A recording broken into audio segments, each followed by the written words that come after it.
தர்மபுரி தொகுதியில் பிரச்சாரம் மேற்கொண்ட பாமக வேட்பாளர் சௌமியா அன்புமணிக்கு பெண்கள் ஆரத்தி எடுத்து உற்சாக வரவேற்பு கொடுத்தனர்.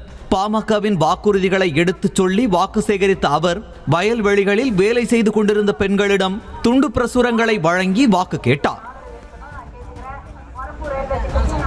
விருதுநகர் நகராட்சி பூங்கா பகுதியில் நடைபயிற்சி சென்றவர்களிடம் தேமுதிக வேட்பாளர் விஜயபிரபாகர் மற்றும் அக்கட்சி மாநில துணை செயலாளர் LK சுதீஷ் தீவிர வாக்கு சேகரிப்பில் ஈடுபட்டனர்.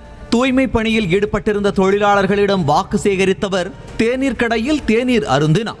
அப்போது பொதுமக்களுடன் சேர்ந்து விஜயபிரபாகர் செல்ஃபி எடுத்துக் கொண்டார்.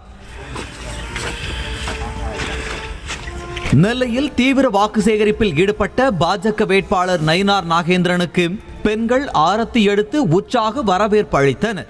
அப்போது தர்பூசணியில் வடிவமைக்கப்பட்ட பாஜக தலைவர்களின் உருவங்களை அவருக்கு தொண்டர்கள் வழங்கினர். பிரச்சாரத்தின் போது முத்துமாரியம்மன் கோவிலில் நயினார் நாகேந்திரன் சாமி தரிசனம் செய்தார்.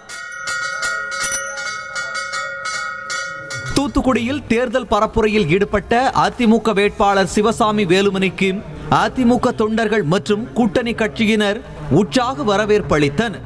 நகரின் பல்வேறு இடங்களில் வாக்கு சேகரித்த அவர் மண்ணின் மைந்தனான தனக்கு இரட்டை இலை சின்னத்தில் வாக்களிக்குமாறு கேட்டுக்கொண்டார். பெருவாரியான வாக்குகள் வித்தியாசத்தில் வெற்றி பெற செய்யுமாறு உங்களை பணிவன்புடன் கேட்டுக்கொள்கிறேன்.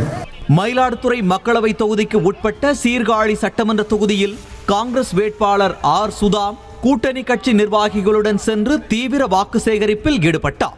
அப்போது ராகுல் காந்தி அளித்த தேர்தல் வாக்குறுதிகளை சொல்லி அவர் வாக்கு கேட்டார்.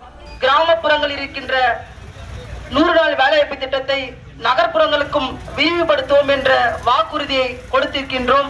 மத்திய சென்னை தொகுதிக்கு உட்பட்ட சூளை பகுதியில் கூட்டணி கட்சியினருடன் சென்று தேமுதிக வேட்பாளர் பார்த்தசாரதி தீவிர வாக்கு சேகரிப்பில் ஈடுபட்டார்.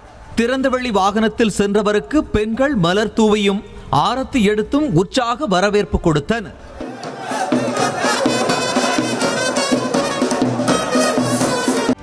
செய்திகளை உடனுக்குடனும் துல்லியமாகவும் தெரிந்து கொள்ள சப்ஸ்கிரைப் பண்ணுங்க.